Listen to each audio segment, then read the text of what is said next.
My guest today is a little bit crazy. He is attempting to break the hour record on a track cycling at age 70. He's training right now and didn't start seriously competing until his late 50s. Join me in listening to how Jeff Seckendorf is attempting this record and where the Institute of Purpose comes in to play. Hello, dreamers. Welcome to the Late Starters Club, giving you the inspiration, mindset, and tools you need to start something midlife and beyond. Remember, it's never too late to follow your dreams. Hello, Late Starters. It's your host, Andrea Vall, and today I am joined by Jeff Seckendorf, who is doing something a little crazy. I guess if you put it that way, right? Jeff is attempting to break the age 70 to 74 bicycle hour record on what's the kind of track you call A that? track, a velodrome, Just and indoor, a velodrome. a Yeah, velodrome. velodrome. Yeah. Yeah. Yeah. So you are in the midst of training for that. You started seriously biking in your 50s and I need started to. seriously biking 50 years ago, but I started racing about when I turned around 50. Oh, yeah, you started Yeah, yeah, racing when you turned 50. yeah. Right, right, right. So we're gonna dive into all of that, including some amazing things that you're doing with the Institute of Purpose. But just to kind of round it off, he's a master athlete, small business owner, and the driving force of the Institute of Purpose, just to give you your official bio here. But I'm so excited to have you on the show. Yeah, it's great to be here. It's great to have this chat with Yeah. you. Yeah. So let's dive into this whole goal and where this started from and how you've been and training to just make this all happen. Yeah, I've been riding a bike forever. And, sometime around age 50, I just thought I should expand a little bit because I was always a pretty good runner. I'm a Mhm. horrible Mhm. swimmer, but I Yeah. thought, "Well, try some triathlons." And so I tried to learn how to swim, and, triathlons the joke about triathlons, it's swim, bike, run, so try not to drown, crash, or fall. And and I did, like, 4, 5, 6 years of triathlons, and I did actually Uh-huh. pretty well because I could run and I can ride a Mhm. bike, but I'd Right. come out of the water and all Yeah. the bikes would be gone. Yeah. So I did that, and then I had this epiphany on my 60th birthday that I would stop running. And all my friends who ran were injured, and their knees were screwed up, and their hips were Mhm. screwed up, and my hips and knees were fine. Mhm. And I just saw the writing on the wall. So I just thought, I'm going to stop running, period. And I went full on into the bike.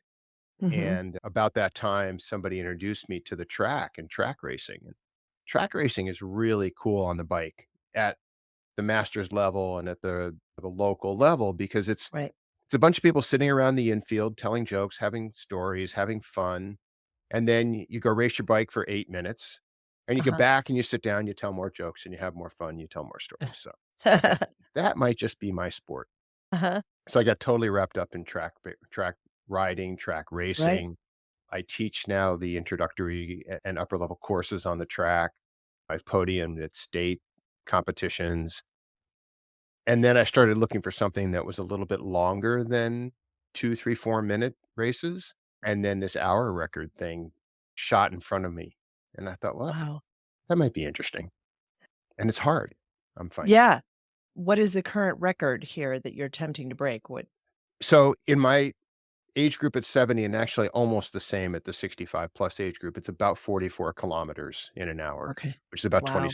27 miles in an hour. Wow. Yeah. So you're constantly racing at 27 miles an hour, essentially. Or an hour. Yeah, That's for the an goal. hour. That's the That's goal. not just yeah, that's not Yeah. just like a little short distance. That's amazing. And then Yeah. on the shorter distances, how fast are you typically going? Oh, I don't know, 30, Okay.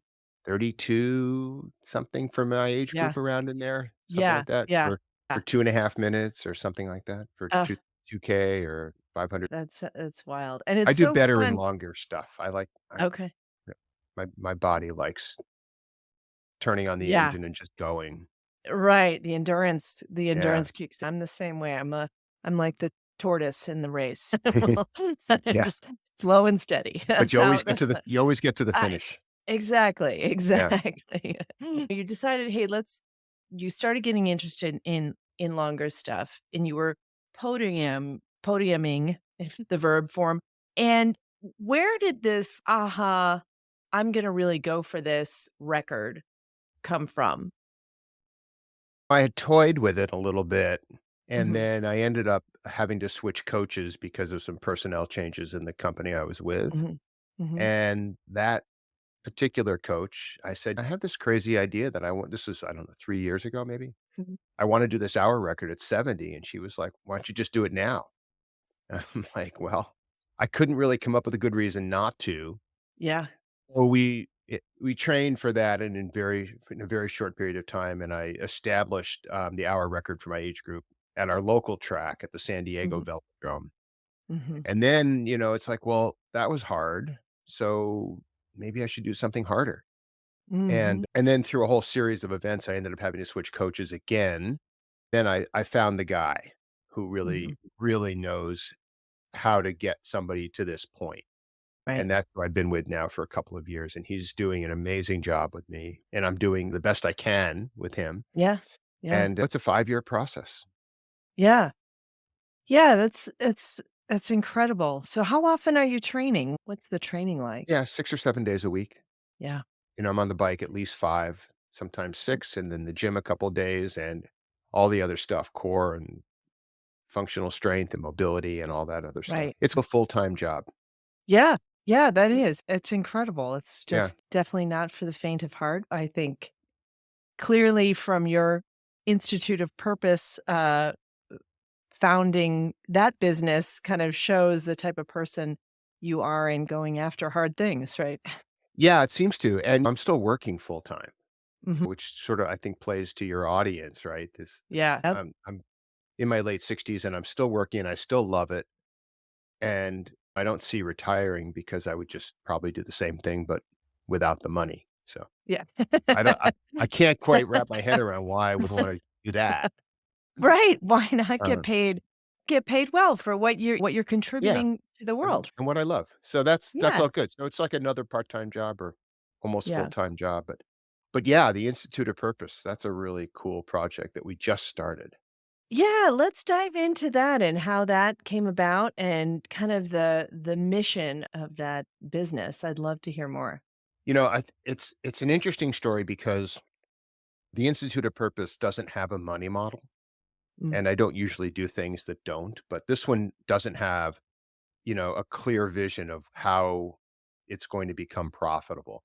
And I mhm, think that that freed us up to do whatever we wanted. So I was having coffee with a friend of mine, and we were just talking about all sorts of other stuff, but it was related to purpose. And he said, "I've got this name that I want to do something with, and I don't know what." He's like, what? And he said, "It's the Institute of Purpose." And I just thought that was like the best name for anything mhm. I've ever heard. I Yeah. just loved it. And then it's kind of like, remember in high school, like, people would spend forever trying to name the band before they got the band, and then they'd go, "Oh, crap, we don't have a drummer," and, "Oh, crap, we don't know what we're playing. Are we jazz? Are we blues? Are we rock? Are we reggae? We don't but I've got this name." And that's kind Mhm, of what the Institute of Purpose was like. We had this cool right. name and a URL and no idea what to do with it. Mhm, And we tried all sorts of little different things, poked around in there, but eventually what we came to, because it doesn't need a money model, is that mhm. we would make it a repository for people talking about what is their purpose. Right. It's super simple. So I've got a collection of, I don't know, it's up to 20 or 25 little short 30-second videos of Mhm. people just, "What's your purpose?" Like, you could do one Yeah. today if you wanted to, you know? Yeah. Is we Yeah. just grab people. And then I have a few. I came out of the film industry a long time ago, Oh, right. um, so then I have another 3 or 4 short documentaries, 5 to 10 minutes that Uh-huh. on those stories that are more interesting. So we're just basically using it as this place for people who feel like they need a little guidance on how to establish or reestablish what gets them excited Mhm. every morning. What get makes you get out of bed Right. and do something. And I think the other thing that's so interesting about this, Andrea, is that when you listen to those 20 short videos, they're Mhm. all the same.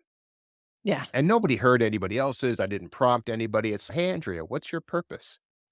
They're all the same. My purpose is to help people. It's Mhm. so interesting. It just so shows this community of people who've just their only constant thread is that they know me from one way or another, have all just decided to tell the world that in some way or another, the reason they get up in the morning is to be of service. And I just thought that was super cool. So I just keep doing that. Yeah. Yeah.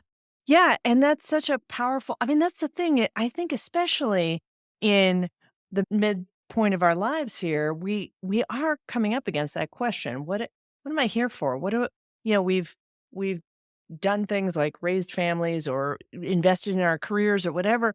And now at this point, we're looking for something a little bit bigger, a little bit deeper, a little bit more meaningful and really identifying who am I really and what do I want to contribute here on this earth. So I love that mission and just the stories that people are telling because it's huge. And then we realize, hey, we're all the same. We're all going down the same road. Now, and Yeah. I'm sure it's not everybody, but Yeah. it is the people who have come into my little circle of vision. Yeah, and I think that when we're in service, there's so many things that talk about, like, true happiness comes from serving others and really feeling like you've got community and everything like that. So I think that's a big thing as well. Yeah, it's cool to see it grow at a pace that it's a passion project, right? We don't put a lot Yeah, of energy into it. I race in the bicycle clothes that have the Insitute of Purpose written all over them, and every once in a while, yeah, somebody asks me about it. yeah, yeah, It's fun. that's awesome. It's really That's fun. awesome.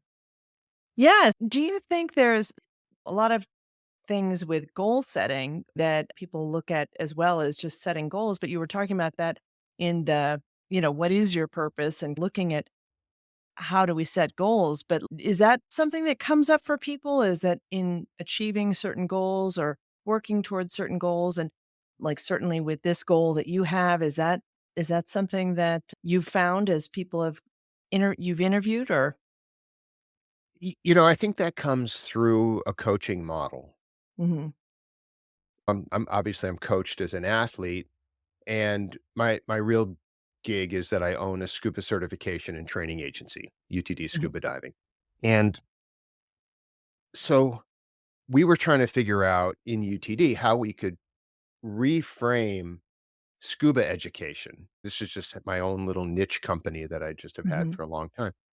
How we could reframe scuba education in a way that would make the training better and make the people better. Because, coaching in sports doesn't like on the bike, as a coached athlete, I'm not just getting faster on the bike. I could do that with an online program, it wouldn't matter. mhm, What I'm getting on the bike is better.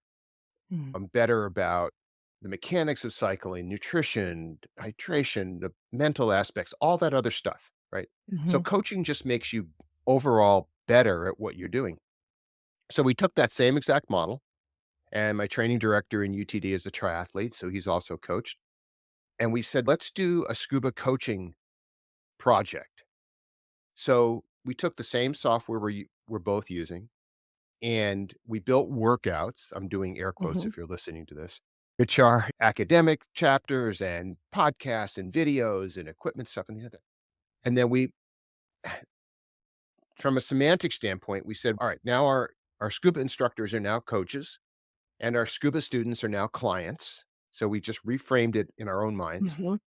And people are coming into this program. It's wildly successful Huh, because we're now slowing down the process of education from 2 weekends or 5 days to maybe a year. And we have the opportunity to guide people through a training program that not only makes them certified, but makes them better. And it's been this really cool way to bring to the world a model that no one ever thought of that works yeah. really well and somehow answers your original question, which I've since forgotten. No, yeah, we were talking about goal setting Oh, for, and goals yeah, yeah, yeah. so that was it. So in the goal setting in scuba, it's always been my goal is to get a certification card so I can Right, go diving, but right. what we're doing is we're trying to turn that over a little bit and say, "What if we just made the goal making you better?" Yeah. And scuba is interesting because it's really hard to find metrics other than certification. Like on the bike, Mhm. it's easy. What's your speed? What's your power? What's your heart Right. rate? What's this thing, that thing? Scuba, it's like, what? You know? Yeah. We did we had this long conversation with a couple of instructors, and one of them came up with the idea that the metric is satisfaction. Thought Mm, that was really cool, right? So, right. was it a satisfying dive? Metrics are high. Was it an unsatisfying dive? The metrics are Right. low. Yeah. So, I think when we look at all of this and we say, let's turn goals over and make them something that is much more involved in process. So the process of getting to that goal is the thing and the goal is secondary. Yeah. So that's how Yeah. I look at it. I love that because that's just a then it's just a Mhm. byproduct, and the goal is the joy of the journey, Yeah, right? The joy of exactly, that's 100%. it, that and we're so often not measuring that. We're so often measuring, "Hey, did you get to the top of that mountain?" "Yeah, I had a horrible time, but I Yeah, made it." You know? yeah. Writers, I know writers who only love having written. Uh-huh. It's, "Okay, here's the book," or, "Here's the screenplay," or, "Here's the Right. article." It's cool, it's done, but done takes 30 seconds. Push Yeah. send, send it off, whatever it is. If you hate the 2 years that got you there Exactly. for the 30-second joy of sending it, that's Right. just and that goes back to your mountain thing too. It's like, you can Right. climb it because it's there, or you Right. can climb it because you get to go through a process of training and mental preparation and all that, and Yeah. maybe joyfully bring that to somebody else to say, "Hey, you wanna come on this journey with me? You can do everything, you just don't have to climb. I'll Mhm. take you on my journey, I'll take you on my process, and then you can decide if you wanna go and have your own goal or not, it doesn't really matter, but to share that process is cool. On the bike, I teach these introduction to track classes, and I get to share my bicycle journey on Mhm. this whole hour record thing, long time trials, stuff like that, with Right. new people, and they get to go on my journey with me. They don't have to Mhm. go ride the hour, but they can go on my Yeah. journey with me. That's cool. Yeah. I think Yeah. it's cool. I think that's it because I mean, in the end, you may not break the record, right? And if you didn't enjoy the journey along the way, and Yeah. the only goal Yeah. was that little piece of paper or whatever you get when you, Literally, that's all you get is a piece of paper, yeah. and it's such a Right. niche of a Yeah. niche of a niche that it's not like, Right. definitely doesn't have a money model. Yeah. So I would love to dive into as an athlete what it's been like, especially training as an older athlete. Where have you gotten frustrated or overwhelmed, or how has starting this whole thing later in life been a factor? And that's probably two questions in one. But what have you done when you've been overwhelmed or frustrated? And then how have you felt like age has enhanced this uh, goal that you have? Oh, that's a really, really good question. So aging up as an athlete Mm, has a crossing point, right? As you age up, our bodies work their way down, and as you mhm, train harder, our fitness level can go up. The point mhm, of an event as an older athlete is to catch it at that crossing point, mhm, right? Where you haven't started to tumble and your training has brought you to the highest particular point. mm, And sometimes that point gets really elusive. mm, And I think everybody does this. I know my mom did this deep into her 80s. I still act like I'm 30 on the bike. I'm unwilling to believe that I'm actually slower than I was 5, 10 years ago. I don't even allow that thought to come in. But when I look at the data, it's like, oh, that's different. Um, so I think a lot of it is just staying on, having the tenacity to say, I don't really care. My coach, Ben Sharp, said to me one day, a lot of people try for records and don't succeed. And I mm, was like, "Oh, well, now what?" But I then realized that it's okay if it's not successful because goes back to what we just talked about, which is what is successful is my gym session this morning and my ride yesterday and my ride today and my race that's coming up this weekend. Those things are successful. So as long as those pieces are successful, if I can't get to 44 kilometers, I can get to 43. Great. I'll probably save myself $20,000 worth of traveling. And I'll do something else that's equally as fun or as difficult and equally not as age appropriate. So, so just keep going. And I think that Right. the key is when it gets tough to go back to what you know works. Tenacity works, consistency works, compliance works if you're in any kind of exercise program, training program, gym program, anything. As long as you're compliant, which leads to consistency, it works. You Mm, talked about it earlier about the outcome. We always say if you do the process, the outcome is inevitable. Now you might mhm. not win the race because you can't control anybody else's outcome, but Right, you can do your best. And as right. long as you do your best, you know, you could call it a win even if you're not Mhm, on a podium. So I think mm, that's how to manage the slowdowns is to just to say mhm. I'm doing my best. There's so much mindset that comes with all of this, especially in any endeavor that is hard, that is, you know, big, that is, something that other people aren't doing. You're going in a place where not many people have gone before, right? It's not just, yeah, I had a successful grocery shopping trip today. For some people, that's a thing, right? I mean, if think about it, right? If mobility is an issue, if Right. cognition is an issue, it Yep. might just be that that is a big event and a Yeah. successful trip to the grocery store. Yeah. It just could be a Yeah. really good day. Yeah, and I think that's it too, is you touched on it too, is just really being happy with that result of the day, of the Yeah. moment, of the, just really appreciating and having gratitude for what you're able to do and what you are doing. And I think everyone has setbacks. It's hard to get through them, but I think as we get older, it's easier to manage the mindset around some of these setbacks because we've had a lot more of them. Yeah, and I think as I age up, I am much less concerned with the past and the future. Mm. I really have just had the best life. I've done such cool things. I've got a great wife, grandkids, functioning business, fun hobbies, sports, Mhm. blah, blah, blah. So I'm much more interested in what's happening today than Yeah. I am texting my way into the future or reading my way through the past. I don't doesn't really matter what I've done. Mhm. What matters is that today's fun. I have some purpose. Hopefully my little bike ride is motivating somebody else to get off the couch and do something hard physically, Right. which of course makes for all this good and mental health, Mhm. and just keep doing it day after day. Yeah. Today, right now. Yeah. I love that. That's yeah, so true. So true. This has been super awesome. I always like to wrap up our interviews with a favorite motivational saying or inspirational quote and dive into that a little bit. So, do you have something to share with our listeners? So can I do 2? Yeah, it's so funny because everyone has 2, and I'm such a quote junkie, so I'm like, "Yes, by all means, you could do 10 if you" No, no, no. but yeah, 2 would be great. Yeah, Larry King once said, "I never learned anything while I was talking."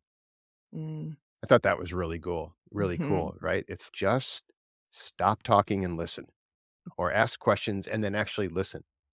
mhm. And then the other thing I saw in a workshop that I was teaching, if somebody wrote this on a whiteboard in a classroom and then walked away from it. So I don't know where it came from, who said it, whatever it is, but it's vision without action is a daydream, and action without vision is a nightmare. Mhm. And I love that, right?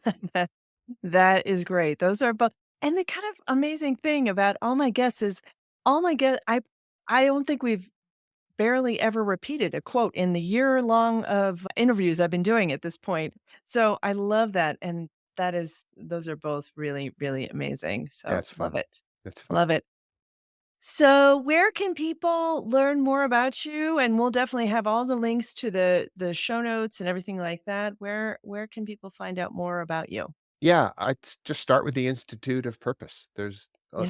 my speaking resumes up there and the Mhm. contact info, and you can watch these little videos. And if I can talk you into doing one, we'll knock one of those out too, because Yes. they're really fun. And then Yeah. I would just instituteofpurpose.org. Great. Great. And we'll definitely also link to the YouTube video with Jeff's little video with his hour record attempt here that we've got. And you can take a look at that. It's very cool. Thank you so much, Jeff, for coming on and hopefully inspiring our listeners to just get out there and try something hard and get after their purpose. Yeah, no, it's cool. I'm grateful to be here and really appreciate Yeah. it. Yeah.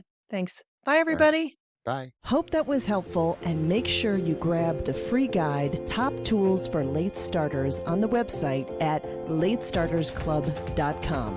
And let's turn dreaming into doing.